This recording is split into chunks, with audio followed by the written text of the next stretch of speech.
Om Vakratunda Mahakaya Surya Samapprabha Nirvignam Kuru Me Deva Sarvakaryeshu Sarvada Saraswati Namastubhyam Varade Kamarupini Vidyarambham Karishyami Siddhir Bhavatu Me Sada Gurur Brahma Gurur Vishnu Gurur Devo Maheshwaraha Guru Sakshat Param Brahma Tasmai Shri Gurave Namaha Om Sahana Bhavatu Sahano Bhunaktu Sahaviryam Karavavahai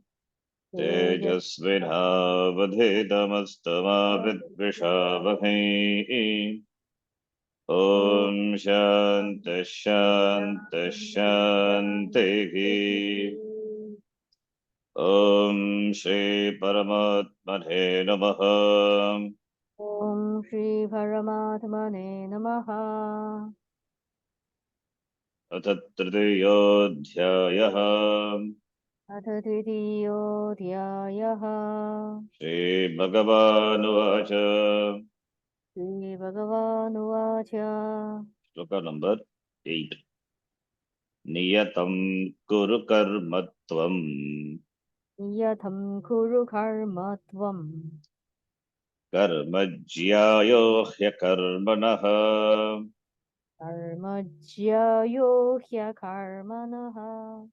Sharirayatra Pichate Sharirayatra Vichate. Na Prasidyeda Karmanaha. Naprasitheta karmanaha.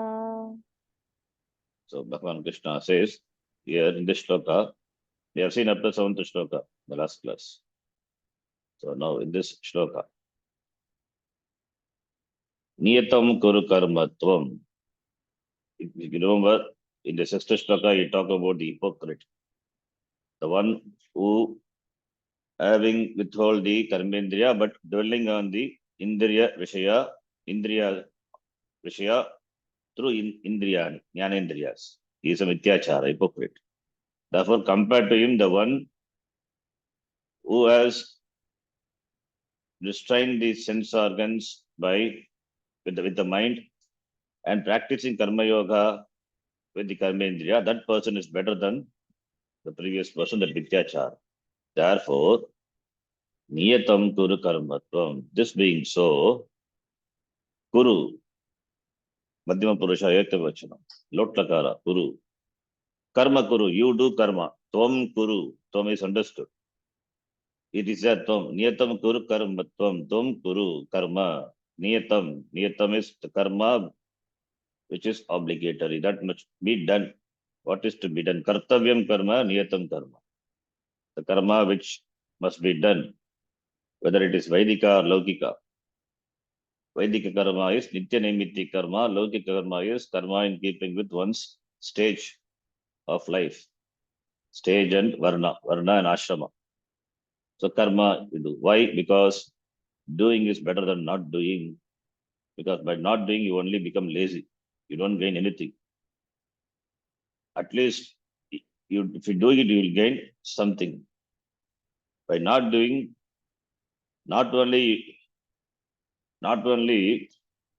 there is the omission of duty, but you will be doing something which should not be done. So akarmanaha, therefore compared to inaction, doing is better. Even if you do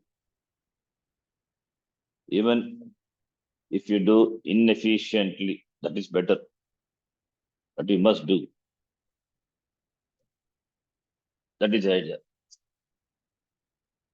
Sharira yatra pichate na prasiddhe karmanaha. Even the sustenance of the sharira is not possible without karma. For the sustaining the sharira, the body, sharira yatra. Sharira yatra means jivan, life, conducting the life. the maintenance of the body, Sharira Yatra, contenting the life is not possible by not doing karma. You have to walk, you have to eat.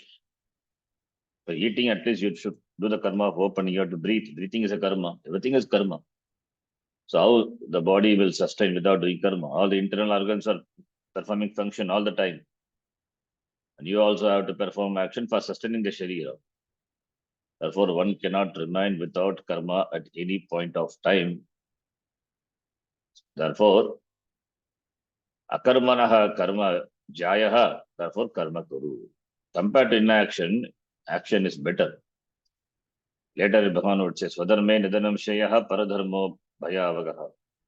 Even if one dies in doing swadharma, doing one's dharma, swadharma, one's duty,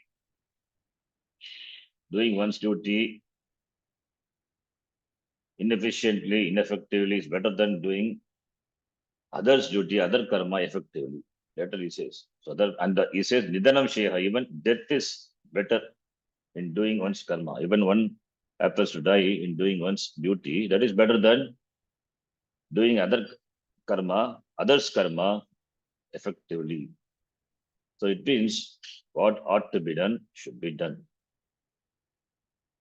So karma which should be done by you in keeping with your varna and ashrama. Varna, I mean, whether you are Brahmana, Kshatriya, Vaishya, Shudra, that is Varna. Ashrama is Brahmachari, Grasta, Vanuprastha, Sannyasa. In keeping with Varna and Ashrama, the stage of life, one must do karma. By doing karma, you are participating in this cycle, the cycle of sustenance, the cycle. Later, Bhagavan will say it's going to expand them. This chakra. Evam pravartitam chakram. The universe runs. The universe exists because there is an order. The order is in the form of, which is in the form of the, which is in the form of the yajna. The order is called yajna. This yajna is what one person does. That becomes the privilege of the other person. Because of what he does, the other gets a privilege. There is a connection. There's a connectivity that every being depends on other being. There is a dependency. There is dependency in the creation. Nothing is independent. One depends on the other. The existence of one thing depends on the existence of the other. So therefore, since everything is interdependent, therefore what one does, that matters, because of which the others gets the privilege. In the society, to maintain the order, duty is emphasized. Therefore, the order which is looked upon as Ishvara, that is maintained by performance of one's duty. Therefore, doing one's duty is the worship of the Lord. That is how the yoga, the karma is, as a yoga, is brought in. That's going to be the development. As a prelude to that, as an introduction to that, now here Bhagavan Krishna says, Niyatam Kuru Karmatvam, do action that is to be done. You have to do it because it is ordained for you. If you are the head of the family, you have to do karma. You have to earn money for the maintenance of the family. Not doing, the family will suffer. By doing, the family is sustained. You are performing karma because of which the family is sustained. You are not performing, the family will suffer. So others, members in the family, they get the privilege of enjoying only when you perform your duty. So that's similarly with all the family members, individual family members. As it with the family, so it is the largest perspective with the society, to the nation, to the country, to the world, to the whole world. So therefore, there is interdependency. The head of the family depends on the individual members of the family. Similarly, individual members of the family depends on the head of the family. That's a mutual dependency. So both contributes for the existence, for the welfare of each other. That is how it's a family grows. Similarly, it is extended to the society, to the nation, to the whole world. So therefore, doing what is to be done is what? That is what is called yoga, karma yoga, for the maintenance of the order. The order is Ishvara. Therefore, to be alignment with the Ishvara, to be in alignment with the Ishvara, to be in harmony with Ishvara, one must do what one has to do. So that is yoga, karma yoga. So that is what is here Bhagavan says. It is going to be further developed elaborately. It's a beautiful topic. So therefore, the word niyatam refers to karma that is enjoined by the Shastram. So whatever Shastram enjoins as a niyatam karma, it is a must karma, that is no choice. It must be done. That's why niyatam karma, nitya karma, nityam, nitya karma. Nitya karma means that action must be done. Nitya also means that those actions, those karmas which are done daily. Nitya means daily also, meaning is the Dainandina dina karmani, daily obligatory actions, or the karma which should be done. So the both ways we can take. Now here, so we can take from the Vaidika standpoint, from the Veda standpoint, or we can take from the Lokika standpoint, or both standpoints. In fact, it is from the both standpoint only. So by telling Arjuna to do those actions that has to be done, here for Arjuna, Yuddha is his dharma, is karma. Running away from Yuddha is adharma for Arjuna. So that is this Yuddha, it is ought to be done by Arjuna. Therefore, it is niyatam karma for Arjuna as a kshatriya. As a kshatriya, and to get back the Astinapura, so that bringing the order, getting back is bringing the order to the society. It's his dharma. Being a kshatriya, and Pandavas were ruling, and the kingdom was usurped by Duryodhana. It is adharma. So therefore, is it not responsibility lies on the Arjuna, shoulders of Arjuna, to bring back Astinapura under his fold? It is his dharma. It is not only the ruling, it is about taking care of the people. So the prajaha,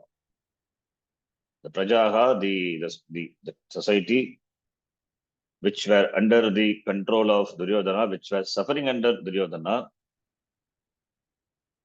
So now they have to be they have to be won over. This kingdom has to be won over, so that the prajas will be happy, the citizens will be happy under the rule of Yudhishthira, because Yudhishthira is Dharmika Purusha. So therefore, he maintains order. He maintains order in the society, order and harmony in the society. Whereas under the rulership of Duryodhana, there is no order, there is no harmony. He himself is Adharmika. Then how the society will live peacefully? So that is also another reason. That is the Yuddha is Dharma Yuddha. It is for two reasons. One is getting back their kingdom. As they were ruling the kingdom, it was usurped by Duryodhana. Therefore, to get back the kingdom, that is one dharma. And also, from the standpoint of the prajas, the citizens,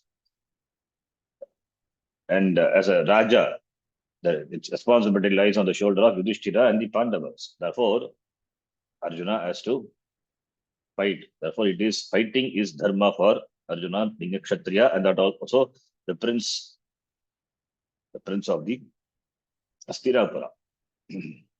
So therefore, by telling Arjuna to do those actions that are to be done, Krishna was not suggesting that the Shastra would always tell him what was to be done. There are, of course, many situations that Shastra doesn't cover. But because every situation is a part of the given universal order, the situation itself dictates what is to be done. The situation itself makes a person aware what is to be done. So not that everything is given word by word by the Shastra. As a person is matured, he understands what is to be done in a given situation. Thus, you need not be told that a particular action is to be taken at a particular time. Given the situation, what is to be done becomes obvious. So here, fighting the war is obvious karma, obvious duty for Arjuna. Running away or taking to sannyasa, that is not to be done. In fact, it is adharma. How taking sannyasa could be an adharma for Arjuna? Sannyasa is a good thing. If sannyasa is a good thing in general, but for Arjuna it is not good.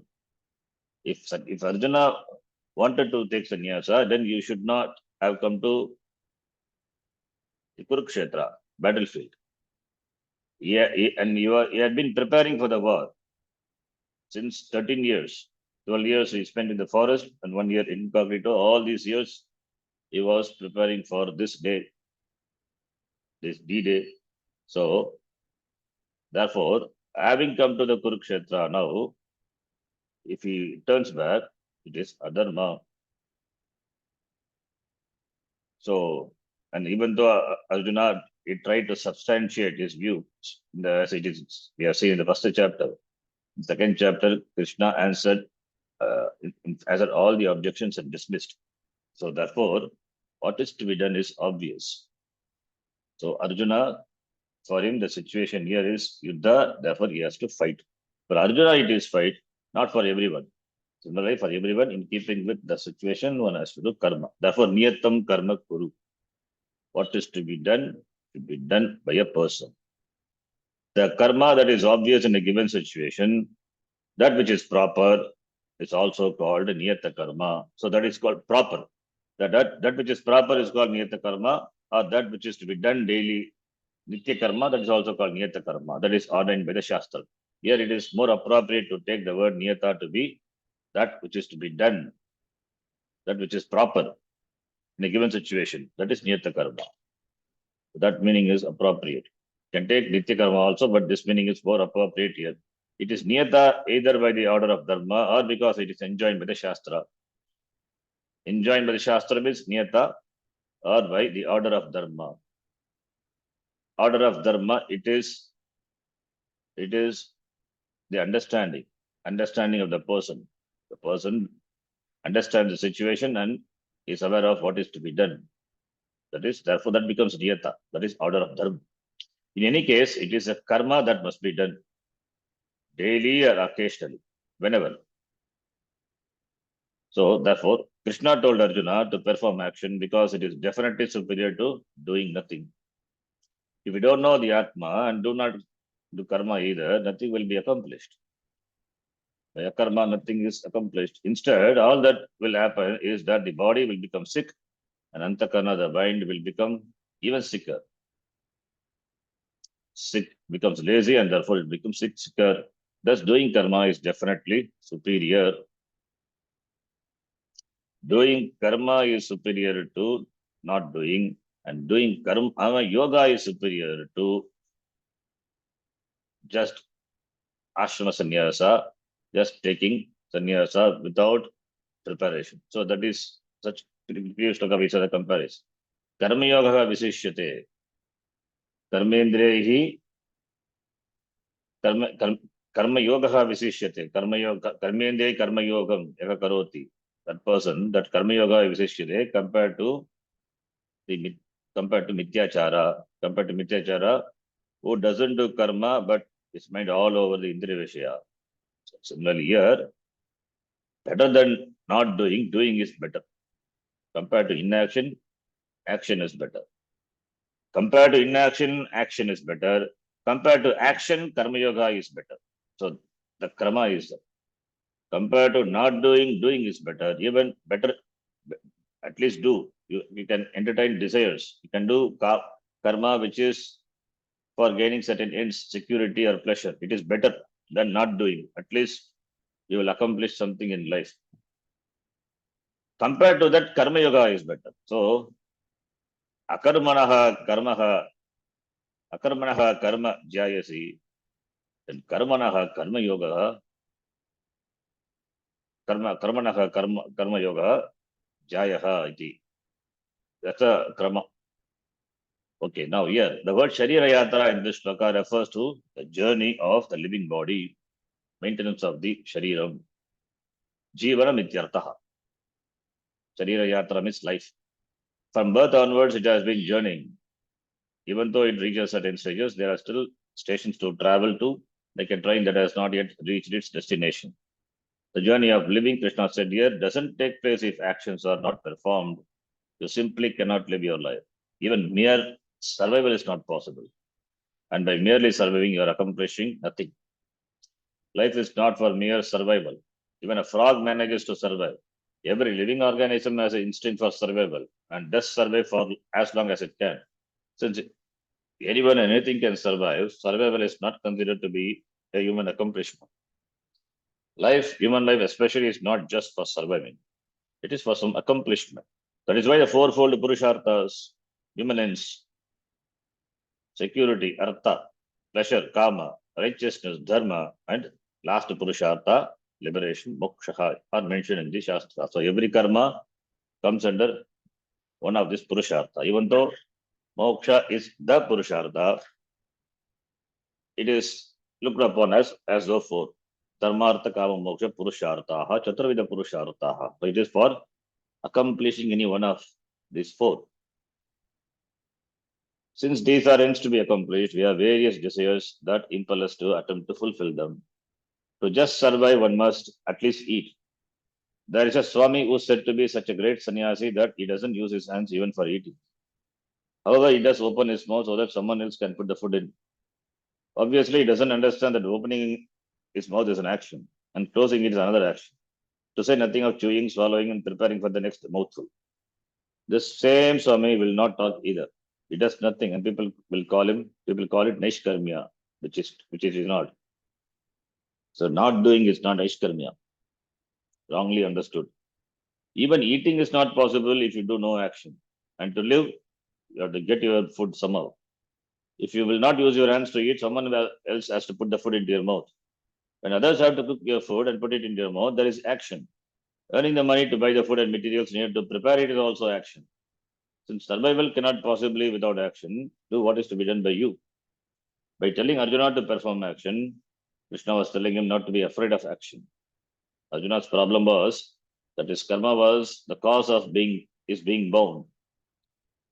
Yes, karma binds a person, it is true, but the same karma becomes a cause for release also. Therefore, Bhagavan says, Arjuna, not to be afraid of action. When you do karma, you produce punya papa. And because of this punya papa, you are born again. Punarapi jaranam, punarapi maranam. What is the cause for janma? Papa punya. Papa punya gets exhausted and you earn more papa punya while living. Therefore, next janma, therefore it goes on and on. So therefore, karma perpetuates this janana marana samsara cycle. So again, you will perform karmas, which again produces papa and punya, because of which you will be born yet again. This is why karma is said to be the villain in the life of samsara. Because karma alone is a cause for your being born, you conclude that you should not do karma, but it is not possible. Therefore, karmas are inexhaustible. Therefore, how to come out of this cycle? Samsara chakra, the cycle of life, can be looked at through the model of karma. But if we do so, the model must be taken in its entirety. Suppose you say that by not doing any karma at all, there will be no problem, no punya or papa, and therefore no more birth and death. The cessation of this cycle of birth and death is what is meant by liberation, moksha. Therefore, by not doing anything, you will accomplish moksha. Let others study the Gita. You don't need it because by doing nothing, you can gain moksha. So this Shankaracharya replies elsewhere by asking further questions. He asks, what about all the karmas standing in your account from previous births, Sanchita karmas, in your previous janma, not immediate janma as well as the janma which have gone before? So many janmas have been taken and karmas have been done and papa punya have been gathered. All this there will be in your account. So you are the owner, you are the account holder. So you have the passbook and you are the account holder. So your deposits, your credits and debits are there. Papa and punya. So big balance sheet. Who is going to fulfill them, even if you do nothing in this birth? That you cannot wipe it out, that is there. It's subject to audit. So who is going to fulfill them? Secondly, when you did not decide to do any more karma, when did you did not decide not to do any karma? Until you were 40 years old, all you did was karma. What about that karma? After 40 years, you are doing karma. It also must be fulfilled. Furthermore, can you remain for even the briefest period of time without performing karma? When you have the I notion, I am a doer, aham karta, you cannot but do karma. Aham karta, I am the doer. The notion is there, it means you are doing karma. In fact, you cannot remain even for a second. Nahi kshanamapi. Jatu tishtatya karma krita. Even for a second without performing some action or the other. We saw the shloka before. And if you are not occupied with doing right karma, then what will you be doing? It will take you no time at all to do wrong karma. If you don't do what you are supposed to do, somebody used to say, you will do what should not be done. So better occupy yourself by doing right thing, right karma, karma which are to be done by you. Not doing karma, therefore, is nothing but a pipe dream. There is no such thing as gaining moksha by not doing a karma. Of course, karma is a cause for you being born. No one ever said that karma liberates. Karma definitely binds the jiva, no doubt. In fact, it is the third strand of a three-stranded knot. Ignorance is the first strand, that is avidya. Ignorance in the form of the notion, aham karta, I am a doer. Once this ignorance born notion is where you cannot avoid the second strand, that is desire or kama. So avidya, kama, and if you think that you are small, limited, and mortal, you will want to be big, full, immortal, all these desires.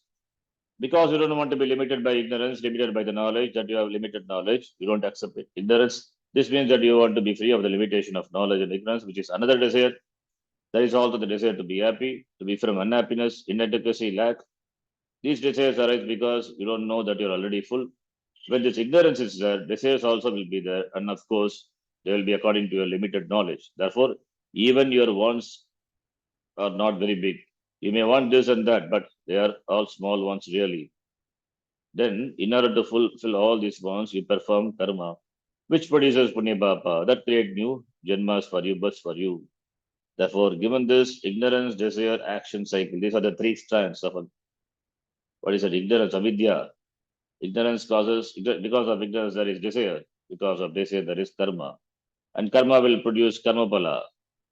And that karma pala in the form of janma and marana. Again, you take birth. And because of avidya, again, the desire will be there. Again, you take karma. Therefore, you remain bound by karma. These are the three strands, avidya, kama, karma. So, therefore, karma, not doing, karma cannot liberate you. Not doing also cannot make you free. You cannot remain not doing karma also. Therefore, then how to get moksha? Karma yoga releases you from the hold of raga dveshas, from the desire. The same karma, however, while not itself a releasing factor, can assist in one's release if it is done with the attitude of karma yoga, as we have seen. So this attitude, karma yoga attitude, karma yoga is nothing but yoga doing with attitude. This you start the action. This is karma yoga is cultivating this attitude. This karma yoga, you start with the attitude and cultivate that attitude further. It is not karma yoga. You can choose to do karma yoga in one fine day. So tomorrow onwards, I will do karma yoga. I cannot choose. This is by practice.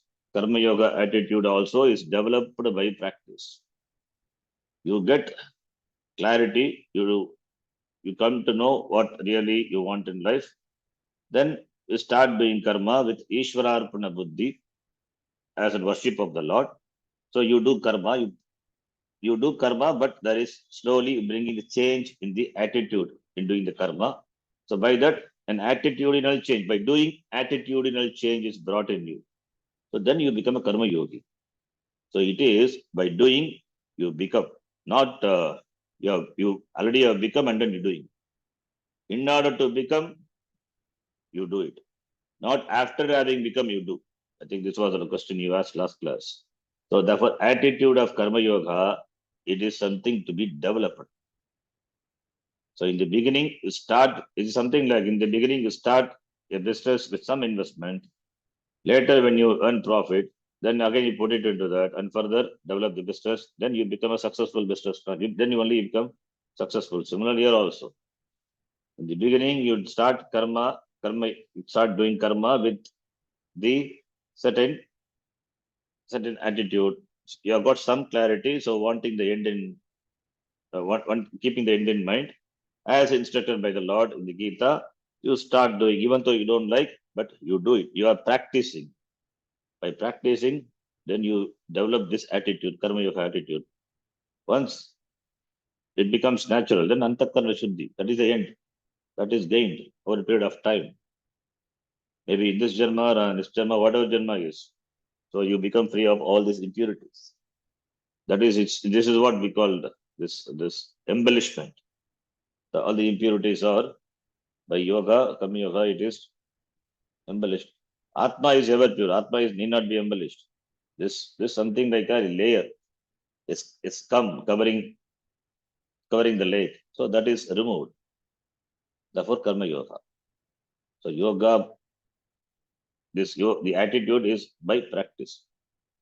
Anyway, so by performing karma in this way, one is released from the hold of raga dveshas, become free from the impurities.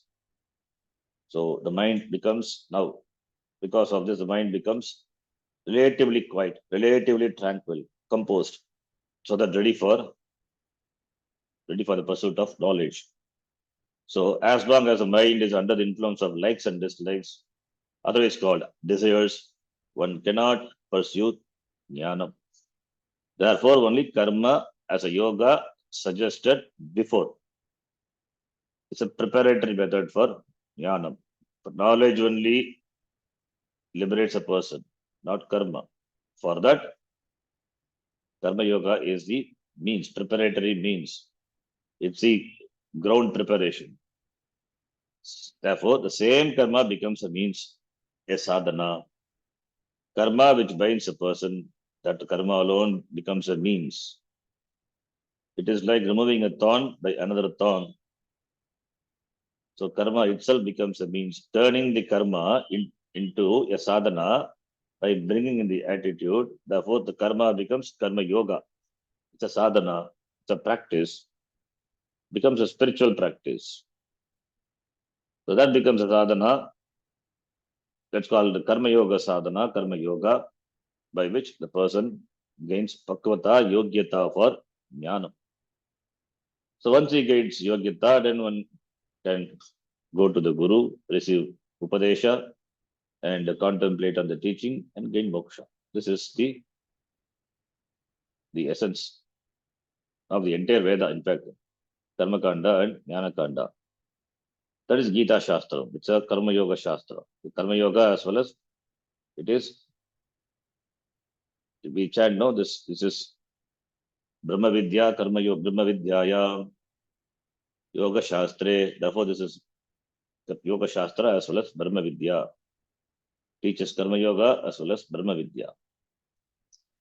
Fine. Therefore, the same karma becomes a means, a sadhana. In the next few verses, the karma done in this way is referred to as yajna. So in the next shloka, the word yajna is used, which means karma. The word yajna is generally used when you do some homa or homadi karma, agni karma, in agni karma in yajnashala, yagashala, where a huge homa kunda is constructed and the fire is kindled. Not any fire, the fire is auspiciously kindled. It's an auspicious fire into which the oblations are offered. That is called yajna.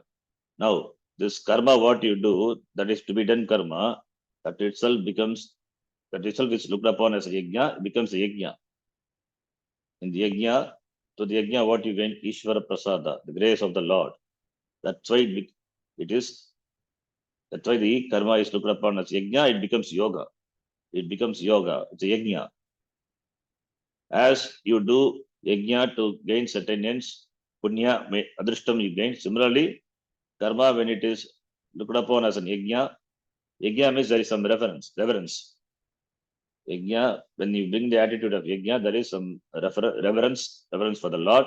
Ishvara is there. Therefore, Ishvara prasadyartam, Ishvara anugrahartam. Parameshwar Prityartham. Any karma, what you do, yajna karma, we take this sankalpa. Mamopata samasta dvidakshadvara Sri Parameshwara Prityartham, for pleasing the Lord. That is for doing any yajna karma, yajna yagadi karma. When karma is also looked upon as yajna, therefore Ishvara Prasadya, Ishvara Prityartham, therefore it becomes a yoga. It becomes yoga, and therefore that becomes the means for antakarna shuddhi, a pure mind.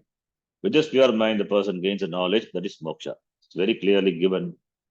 So karma as a yoga, that is yajna, that is a means for antakarna shuddhi, to get a pure mind, to get the mind which is ready for receiving the jnanam. With the mind, the person gains knowledge. Gains the knowledge, you have to add going to the guru, staying with the guru, studying the shastram, contemplating on the teaching of the shastram, and further the person is refined and gains jnanam and moksha. That is the order. Then this is the order.